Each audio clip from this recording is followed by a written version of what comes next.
Hola, buenos días. Buenos días. Buenos días.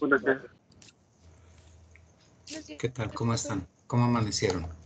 ¿Bien?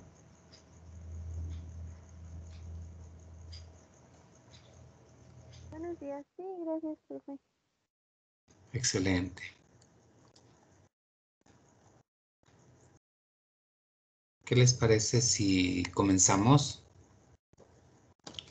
Nada Sí. más me comentan si ven mi escritorio. ¿Sí lo ven? Sí, sí se ve. Excelente. Bueno, voy a hacer una recapitulación muy breve. En la sesión pasada vimos un poquito de la historia de la biotecnología en el sentido de cuál es el origen precisamente de esta área del conocimiento y vimos que se desprende de la ingeniería química, ¿sí? En sus más recientes, digamos, o en su más reciente diversificación. Y bueno, a partir de eso vimos que en la biotecnología desarrollaba tecnología biológica a partir de material biológico, ¿no? O sea, no es más que el desarrollo de tecnología a partir de material biológico y a partir básicamente del gen o de los genes. Entonces, pero no se queda ahí. Tenemos todo un área y esta área colinda con la parte, digamos, la parte ruda de la ingeniería, que son todas las operaciones unitarias. Vimos que las tenemos en un proceso cualquiera donde obtenemos donde obtenemos productos finales, pues se presentan ciertas constantes, cierto comportamiento que nos va a permitir dar tratamiento a los materiales y obtener productos finales. Y en ese sentido dijimos que las materias primas se acondicionan, es decir, se les realizan ciertas operaciones físicas para acondicionar el material y para poder transformarlo. Es en un sentido, pero también en otro sentido, el acondicionamiento eran las operaciones necesarias para alcanzar el producto final. Y para poder acondicionar dijimos que había que haber una variación de las propiedades. Íbamos a mover las propiedades. ¿Cuáles propiedades? La concentración o la composición o el cambio de densidad, la cantidad de energía asociada y el estado físico de los materiales. Son, en términos muy gruesos, esas serían las variaciones de las propiedades.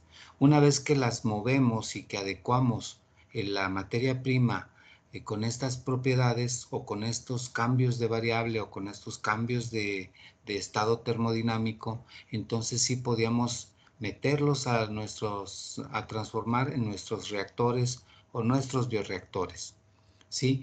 Y echar a andar las reacciones químicas o bioquímicas. Y luego a partir de esto dijimos que no se obtenía el producto completamente para presentarlo al mercado, sino que había que meterlo a una serie de etapas de purificación. Y nuevamente movemos propiedades de ahora de los productos y de las composiciones que presenta esto porque se presentaban más de una especie. Y nuevamente movíamos la concentración, la energía interna, la energía mecánica y el estado físico de los materiales.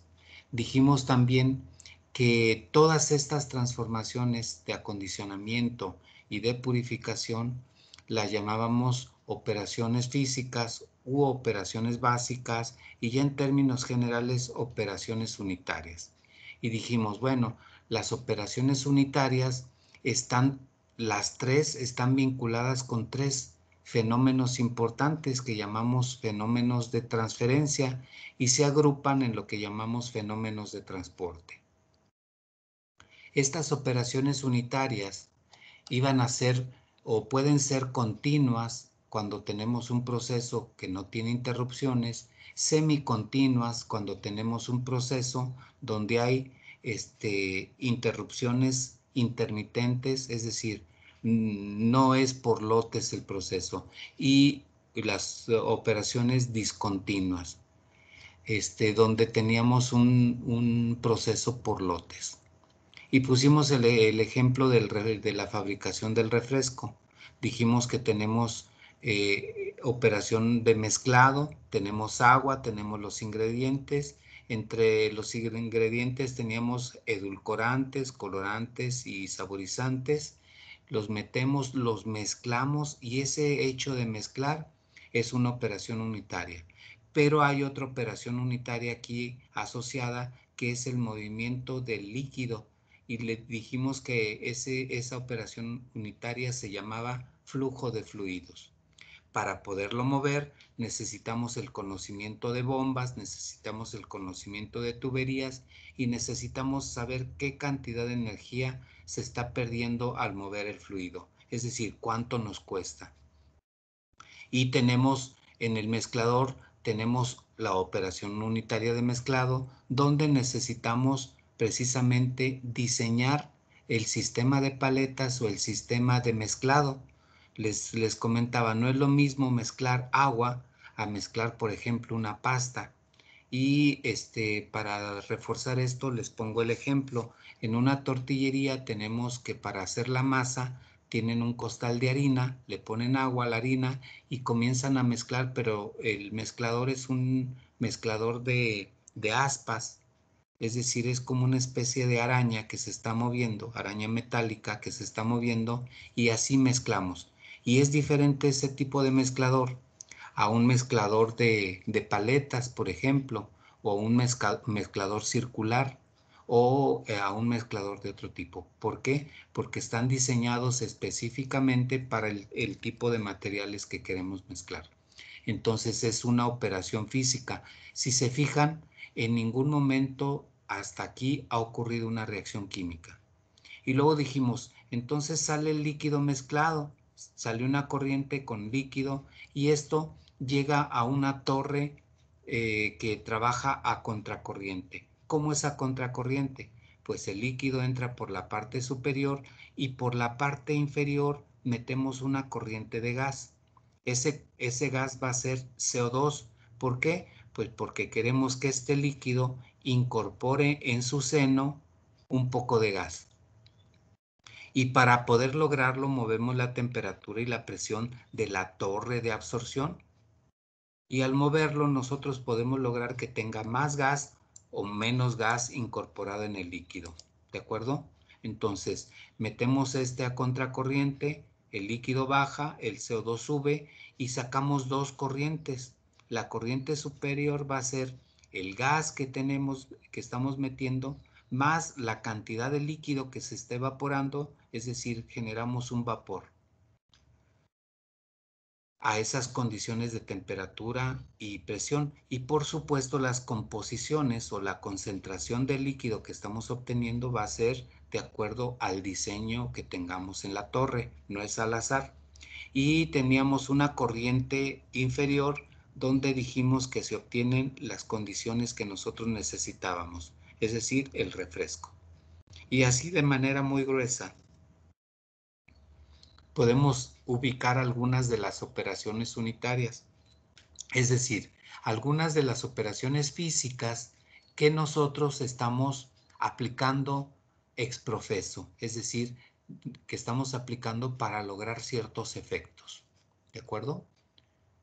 Y luego dijimos, bueno, ¿qué son las operaciones unitarias? Y les decía, las operaciones unitarias son operaciones físicas que se realizan a los materiales o a los productos. Y hay un número muy grande de operaciones unitarias en biotecnología. Y dijimos que las operaciones unitarias estaban agrupadas o presentaban lo que llamamos fenómenos comunes. Y estos fenómenos comunes se asociaban a tres grandes áreas o tres grandes fenómenos de transferencia. El que les hice poner aquí, que dije que era el momentum con respecto a la materia, la transferencia de momentum, la transferencia de materia y la transferencia de energía o de calor. Y dijimos que había un conjunto muy grande de operaciones unitarias simultáneas. Yo pensaría más bien que hay gran cantidad de operaciones unitarias y muy pocas operaciones, digamos, puras. ¿Sí estamos? Entonces, pero si las existen, si las hay. Y dijimos que en términos de la transferencia de momentum estaba, por ejemplo, la filtración, el flujo de fluidos, ¿sí? Entre algunas otras. En la transferencia de materia se presentaba la destilación, la absorción, la extracción, el intercambio iónico, entre muchas otras más. En la transferencia de energía se encontraba el fenómeno, la evaporación, eh, destilación, humidificación no, secado, y los mecanismos de transferencia de calor son tres: conducción, convección y radiación. Aquí estas no son las operaciones unitarias, estos son los mecanismos de transferencia de energía, ¿de acuerdo? Y entre las simultáneas ubicamos la cristalización, el secado, la liofilización. Y luego nos preguntamos, muy bien, ¿y esto qué? ¿Y eso para qué me sirve? Ah, pues yo necesito entender pues lo que son las, Profe, mándeme. disculpe, a mí no me queda claro el concepto de momento, porque, bueno, ya vi que dice filtración. Sí. Que no se supone que, bueno, en materia hay métodos de separación, pero no sé por qué en momento dice filtración nada más. Y No, flujo de fluidos, o sea, no sé qué es momento como tal. A ver, muy bien. Ahorita voy a tratar de ubicar eso, los tres fenómenos de transferencia, para que puedan entender de manera clara las operaciones unitarias en su conjunto. ¿Sí? Sí, gracias, profe. Muy bien. Entonces, la finalidad de las operaciones unitarias es realizar un cambio físico en las materiales, ¿de acuerdo? Y luego la clasificación pues era por naturaleza de la transformación y por la propiedad transferida, que es lo que ahorita me preguntas. Por la naturaleza de la transformación pues tenemos las etapas físicas, etapas químicas y etapas bioquímicas. Esto pensándolo como operación unitaria, pero dijimos que si hay procesos químicos y bioquímicos se llama no operación unitaria, sino se llama proceso unitario, ¿de acuerdo? Entonces, la operación unitaria es el proceso físico, la etapa física, pero en un proceso cualquiera siempre hay etapas químicas o ordinariamente hay etapas químicas o etapas bioquímicas. Es decir, ocurren reacciones químicas netamente o ocurren reacciones bioquímicas, como el caso de las etapas químicas, el pelado químico. Por ejemplo, si ustedes ponen, han comido duraznos en almíbar. Más de alguno hemos comido en alguna vez en nuestra vida, duraznos en almíbar. Nunca se han preguntado cómo logran, hacer el pelado de ese tipo pues de productos. Sí. ¿Nunca se han preguntado eso? No. O por ejemplo la zanahoria. La zanahoria en almíbar. Si ustedes se fijan, está toda pelada pero parejita. ¿Por qué? ¿Cómo le hacen?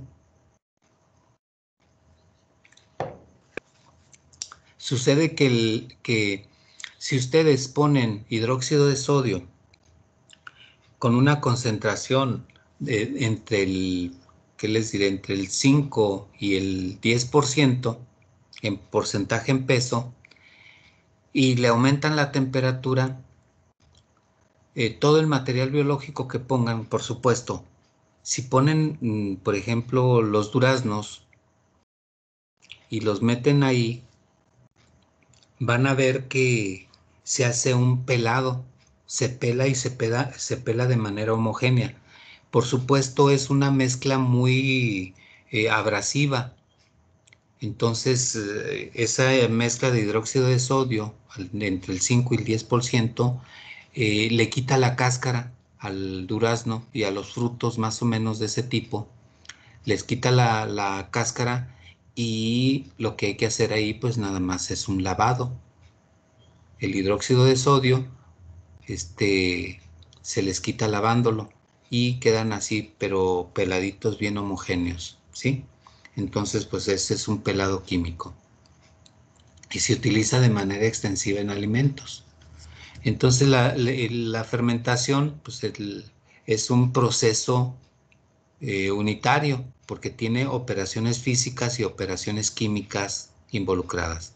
La esterilización es una operación unitaria y no es bioquímica porque es un proceso físico netamente. La pasteurización sí es un proceso unitario porque involucra más de una etapa y etapas físicas. La pasteurización involucra el movimiento del fluido, el cambio de temperatura o el tratamiento térmico, el aumento a 81 grados, de 79 a 81 grados, 82 grados durante 5 o 6 segundos, y luego el enfriamiento a 2, 3 grados, 4 grados durante 3 segundos.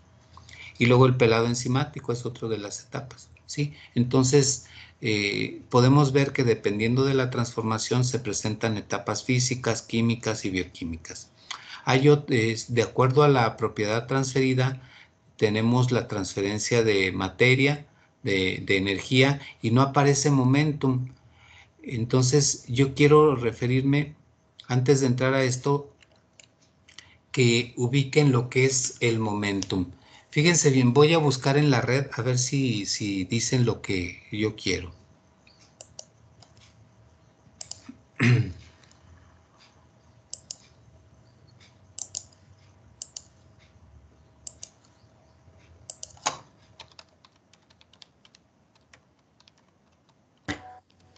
Profe, Mándeme. hay una chica que es recursadora, pero no está en el grupo y no la podemos invitar a la llamada a nosotros. ¿Podrá meterla usted al grupo, por favor? Claro. Se Sí, llama Saraí espérame, Paulet. espérame. Ah, ok. Ahora sí. ¿Cómo se llama ella? Saraí con S e I latina al final, Saraí. ¿Saraí? Paulet con Paulette doble T, Paulette Olivares. Ruiz Olivares. Me parece que sí es Ruiz. Pues la Sí, vamos a dar de alta y ya si no, pues la reprobamos. Y ok, ponemos a tu compañera, si no es. ok, Esperemos que sí. Nada más coméntale que nos diga que sí ya entró. Sí, ya ok. está dentro del grupo. Sale, gracias, profe. De nada. Entonces, estaba queriendo buscar un poquito de esto. Déjenme ver.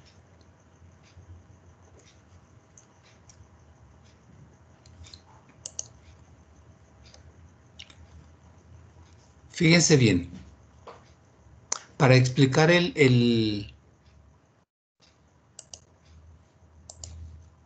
para explicar el momentum, a ver si hay una imagen esta. Sí, voy a utilizar esta imagen. ¿Sí la ven? El flujo Poiseville. ¿Sí estamos? Sí, Sí. Muy bien. Imagínense que ustedes tienen un fluido, ¿de acuerdo? Ubiquen esta imagen, la imagen del flujo de Couté. Esta placa, la que está abajo, que tiene número 5, está fija. Y la placa que tiene el número 2 o el número 1, la empezamos a mover. En el momento en que empezamos a moverla, todas las puntas de flecha estas están aquí, al inicio de las flechas. En el instante en que echamos a andar o que aplicamos la fuerza, aquí está la fuerza, a esta placa, va a llevarse a la placa o a la capa de moléculas que están inmediatamente abajo o que son adyacentes a ella. Esta placa va a desplazar a una capa de moléculas. Y esta capa a su vez a otra. Y esta a su vez a otra. Y así hasta llegar a la capa donde está la placa fija. ¿Qué pasó entonces? Sucede que el fluido se desplazó como si hubiera sido una capa sobre otra. La pregunta que nos hacemos es, ¿qué ocurrió ahí? Sucede que las moléculas, o sea, y mantenemos fija la fuerza, ¿eh? O sea, esta capa se está moviendo de manera permanente a la misma fuerza o a la misma velocidad, por eso tiene esta velocidad. Entonces, ¿qué está pasando aquí? Se forma un perfil de velocidad.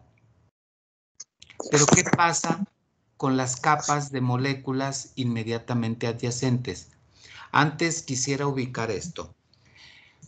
Si ustedes tienen un líquido en reposo, ustedes pueden verlo como si fuera una sucesión de capas, una sobre otra, molécula sobre molécula, de manera que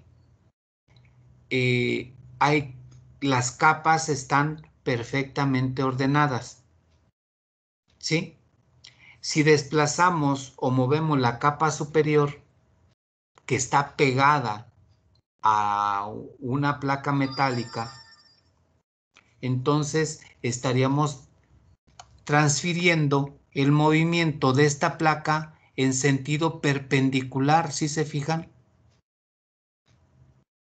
Sería, esta placa se está moviendo en el eje X y en el eje Y se va a estar desplazando un movimiento. ¿Cuál un movimiento? El de las placas. El de las capas de moléculas. Entonces, a este movimiento que se está desplazando en el eje Y, nosotros le llamamos una fuerza residual que es semejante a la fricción en los sólidos, pero que nosotros llamamos momentum. Porque además, fíjense bien, si ustedes se ubican en el seno del fluido, imagínense que están en un punto cualquiera del fluido. Ustedes van a sentir la fuerza no nada más en el eje Y, sino en el eje Z también, es decir, hacia ustedes, se sale hacia ustedes esa fuerza. Pero también, además de la fuerza que lleva el fluido, va a ir también este tipo de movimiento en el eje X, en el eje Y y en el eje Z. Pero si ustedes se fijan, no nada más va a ir en el sentido positivo, también en el sentido negativo de cada uno de los ejes, de tal forma que si ubican una molécula al seno del fluido, siempre va a tener 6 vecinos. ¿Será cierto eso? Una molécula, o si una molécula de fluido siempre tiene 6 vecinos cerca. Y esos vecinos, aunque todo la masa de moléculas se vayan moviendo juntas, se van empujando o apretando a ese, y si lo vemos en el eje X, pues va a ir apretando, va empujando a las moléculas del eje X. Si lo ven hacia el eje Y, va a ir moviéndose también hacia el eje Y, hacia el eje Z también y hacia los valores positivos y negativos. Es decir, esta molécula está influenciada por 6 moléculas más, a las cuales le podemos dar a esa fuerza residual que ancla a los fluidos o que hace que tengan cierta propiedad, ese momentum o le llamamos momentum, es el responsable de la velocidad de desplazamiento del fluido en un sistema cualquiera. Aquí lo estoy poniendo en la tubería, pero puede ser el desplazamiento, por ejemplo, de la miel. Ustedes, ese es un ejemplo así como más ilustrativo. Piensen, por ejemplo, en una gota de miel que ustedes ponen en una tabla inclinada y van a ver que se desplaza lentamente. Pero si ustedes observan con cuidado, van a ver que se queda gran cantidad de la miel, se va quedando una capa más gruesa que si fuera agua. La gota en un plano inclinado pongan, por ejemplo, una gota de agua, una gota de miel, una gota de acetona. Y van a ver que tienen diferente comportamiento. Ese comportamiento, ese desplazamiento, esa diferencia en la forma de desplazarse es una consecuencia del momentum. Y vemos que el momentum se origina por las fuerzas vecinas de los 6 átomos de los que les hablaba, a la izquierda, a la derecha, arriba, abajo, adelante y atrás, tienen 6 vecinos. Entonces, se deben a esas fuerzas residuales, no a la fuerza del movimiento completo del fluido. Y a esa fuerza o momentum le llamamos viscosidad. Entonces, la viscosidad es un fenómeno complejo que nos permite mover al fluido.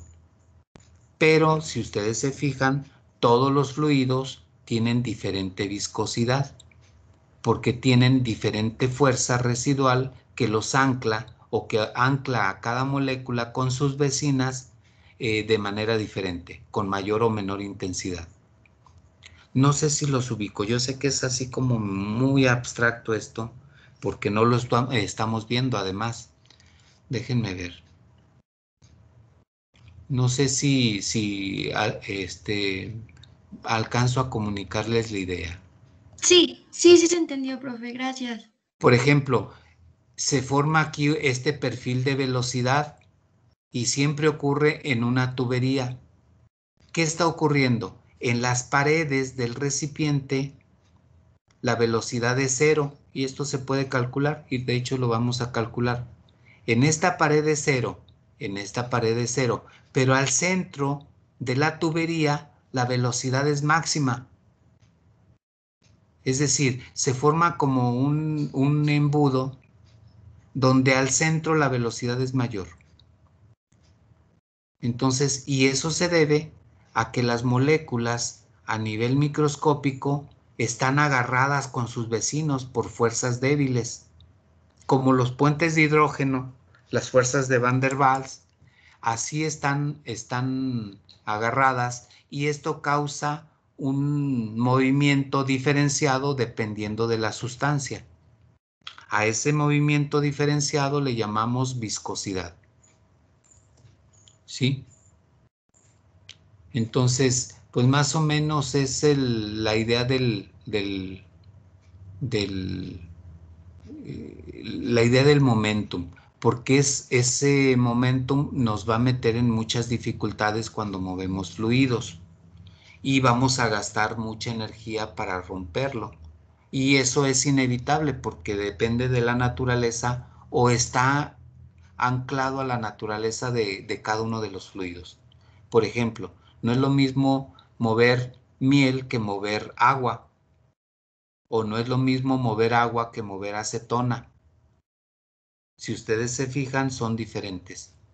O hay otra forma de verlo. Si ustedes dejan un recipiente con agua y con acetona y con miel, van a ver que desaparece. La presión de vapor es diferente en cada uno de ellos. ¿Por qué? Porque ahí se explica de manera diferente, pero es lo mismo.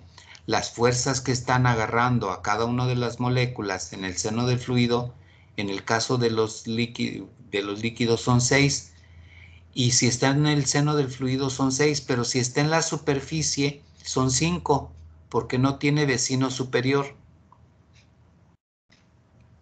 esa fuerza residual se va hacia los lados y nos forma una capa que llamamos tensión superficial. ¿Más o menos los ubico? Sí. Sí.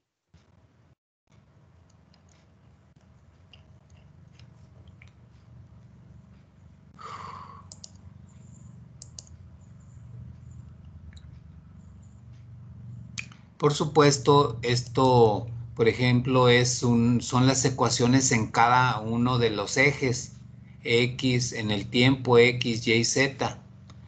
¿Por qué? Pues porque es una ecuación donde se mueve la propiedad en cada uno de los ejes. No más que, bueno, nosotros no nos vamos a meter a esto porque no nos corresponde. ¿De acuerdo? Pero dejen ver si hay una imagen. Sí, ese es el clásico, el momentum. Fíjense bien, este tau que está aquí, ahorita lo voy a ver en las notas que les voy a poner. Tau en X se da en X en la dirección Y. El movimiento va en X, pero el momentum va en la dirección Y, que es el que les puse aquí. En esta parte, el movimiento va en la dirección X, pero se propaga el momentum en la dirección Y. ¿De acuerdo? Por eso está este tau. Este tau es las fuerzas cortantes, así le llamamos. Y es proporcional a la disminución de la velocidad con la distancia. Muy bien. Entonces, dejen regreso.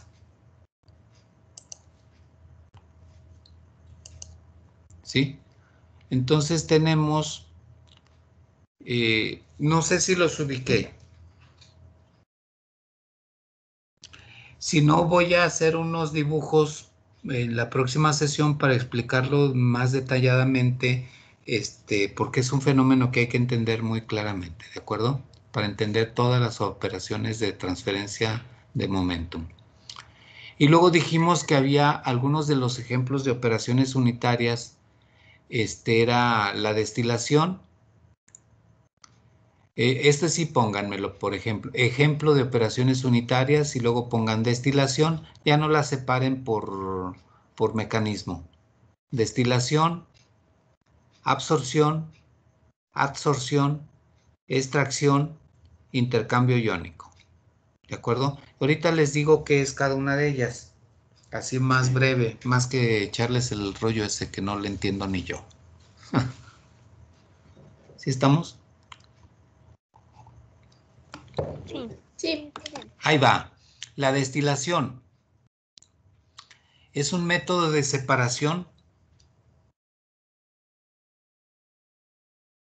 Método de separación que aprovecha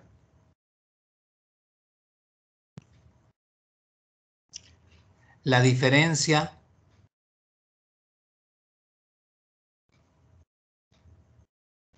en las presiones de vapor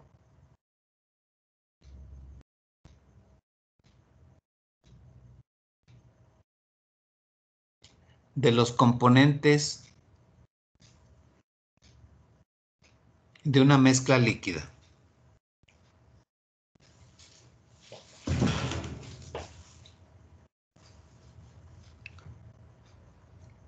Punto y aparte.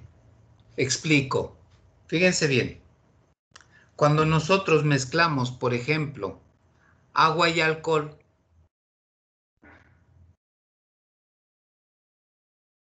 nosotros antes de mezclar tenemos agua y tenemos alcohol. ¿De acuerdo?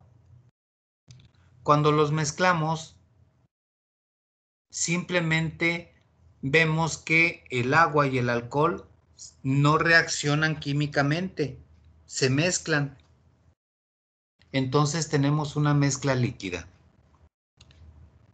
que cambia sus propiedades físico-químicas. Es decir, ya no es alcohol, pero ya no es agua. Entonces tiene todas las propiedades del alcohol porque se mezcla en todas proporciones. Tiene las propiedades del alcohol y tiene las propiedades del agua y todo el rango de propiedades que van del alcohol al agua en diferentes proporciones. Entonces, las presiones de vapor de los componentes individuales de la mezcla se conservan. El alcohol tiene su punto de ebullición, tiene su presión de vapor, presenta las propiedades físico-químicas como si fuera puro, de manera que si ustedes aumentan o cambian la presión de vapor de ese compuesto, en particular alcohol, aumentando la temperatura, van a ver que a cierta temperatura se separan muy fácilmente. Y este método se utiliza para separar mezclas que tienen temperaturas de ebullición muy cercanas. ¿Sí? Fíjense bien. Si las temperaturas de ebullición son muy cercanas, no se pueden separar por el método de evaporación. Es decir, no podemos meter esa mezcla en un evaporador, porque lo que vamos a obtener va a ser la misma mezcla, ligeramente modificada en los vapores, pero va a ser la misma mezcla por digamos, la temperatura de ebullición. Pero si nosotros aprovechamos la presión de vapor, vemos que un componente es más volátil que el otro. De manera que cuando nosotros llegamos a una temperatura o llevamos la mezcla a una temperatura donde la presión del vapor del componente volátil sea máxima, vamos a ver que los vapores se enriquecen del componente volátil, pero no van puros, llevan una pequeña cantidad del componente menos volátil, es decir, del componente cuya presión de vapor es menor. De tal forma que la destilación lo que hace es que enriquece los vapores del componente volátil cuando ponemos la mezcla a calentar. ¿Sí? Y aprovechamos eso y desarrollamos toda una tecnología para poder separar las mezclas. ¿Sí los ubico en lo que es la destilación? Sí, profe. Muy bien. Tenemos otra operación, pero si se fijan es una operación física, es una separación física.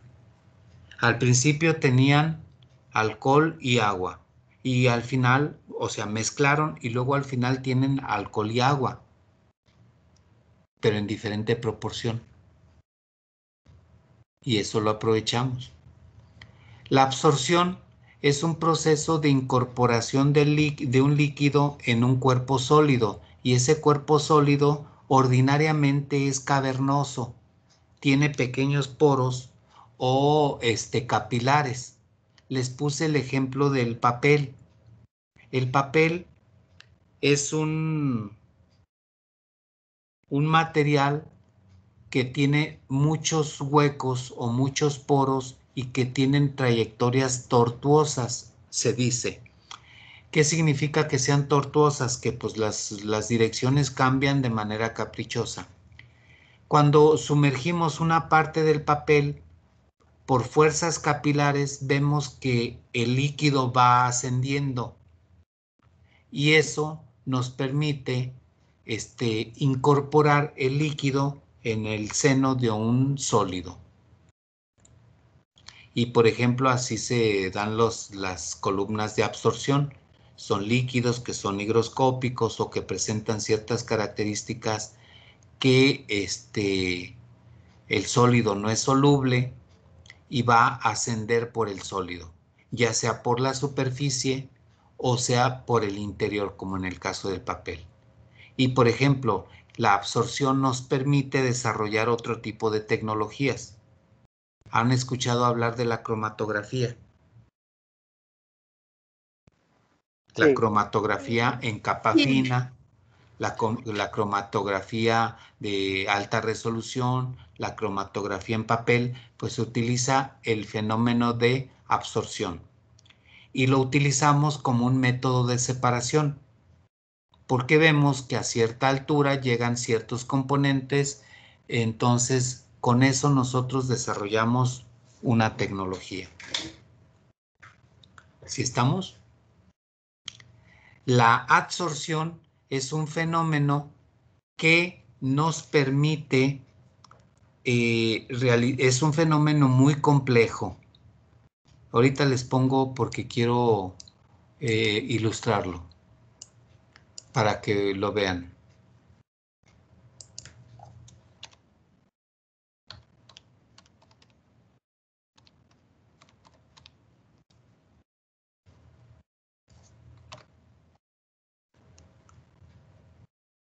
Fíjense bien.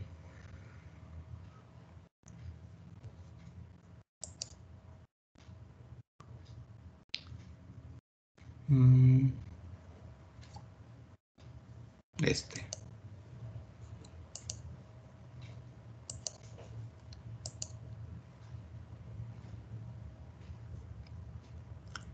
Fíjense bien en esto. ¿Qué es lo que está pasando? Tenemos, por ejemplo, el caso de la absorción puede ser en sólidos, que es, digamos, más fácil de verlo, pero también puede ser en líquidos. ¿Recuerdan el caso de la columna del refresco? La columna contracorriente. Pues no ocurrió más que esto. El líquido, perdón, el gas, lo incorporamos en el seno del líquido a nivel molecular. ¿Sí? ¿Por qué? Pues porque decimos contacto íntimo.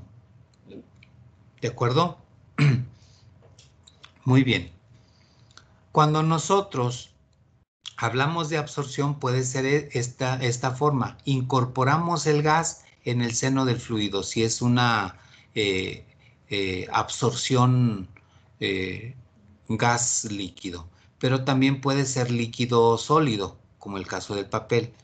Pero el caso de la absorción es muy especial, porque fíjense bien, tenemos una capa de sólido o una superficie sólida. En esta superficie, aquí tenemos fuerzas electrostáticas, positivas o negativas, dependiendo del material. ¿Sí estamos? Llega un líquido o un gas a la superficie y la manera natural es que tienda a ocupar toda la superficie. Y luego tenemos los primeros, la primer capa, una monocapa. Esta capa puede tener dos procesos, ser un proceso químico y ser un proceso físico. Le llamamos sorción al fenómeno y en realidad tenemos la quimisorción y fisisorción. Es decir, dos mecanismos. ¿En qué consisten? La fisisorción es, observen esta molécula, llega a esta parte de la superficie, se hospeda un tiempo y luego llega otra molécula y le pega y la desplaza. ¿Sí? Es decir, esta llega, se hospeda, hasta que no llega otra molécula, es desplazada. Ese es un mecanismo físico por fuerzas débiles. Pero cuando nosotros vemos que llega una molécula, se hospeda un tiempo y luego llega otra molécula y le pega y no la desplaza, aquí hay fuerzas electrostáticas entre la capa monomolecular y la superficie del sólido que son fuerzas químicas más fuertes o mayores, de manera que hay un proceso químico aquí. Y ese le llamamos quimisorción.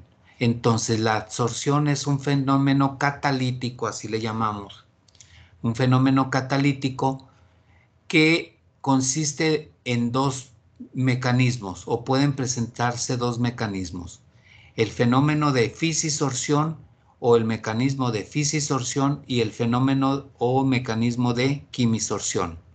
El fenómeno de fisisorción es un fenómeno netamente físico, donde las moléculas que llegan a la superficie del sólido son desplazadas por las que van llegando posteriormente.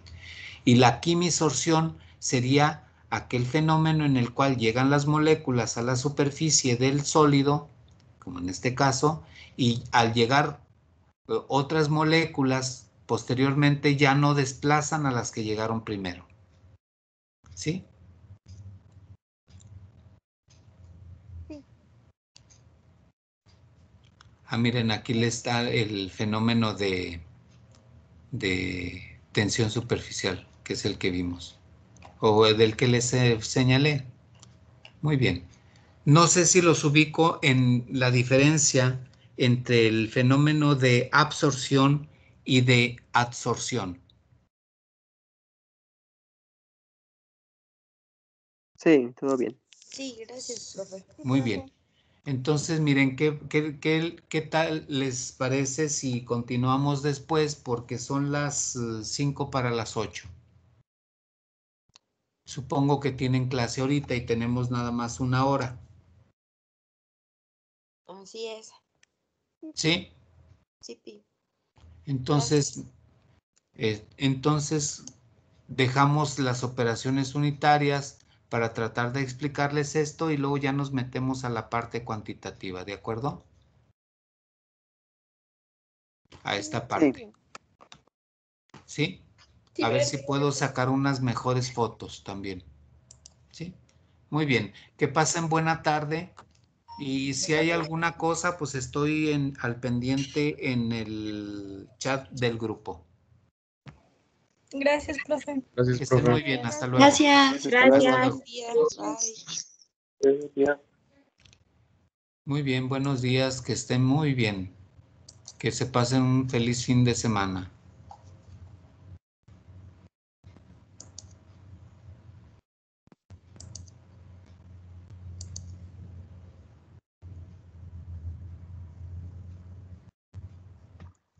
Hola, profesor, buen día. Hola, ¿cómo estás? Bien, bien, gracias. ¿Y usted? También. Qué bueno. Profesor, le habla Saraí, una de las chicas que van a recursar este semestre con Muy ustedes. bien. Estoy en séptimo. Y bueno, mi compañero Efraín y yo queremos saber si es que, pues, tenemos que repetir el laboratorio o cómo es que bueno, cómo es que funciona esa onda. No sé Muy si bien. usted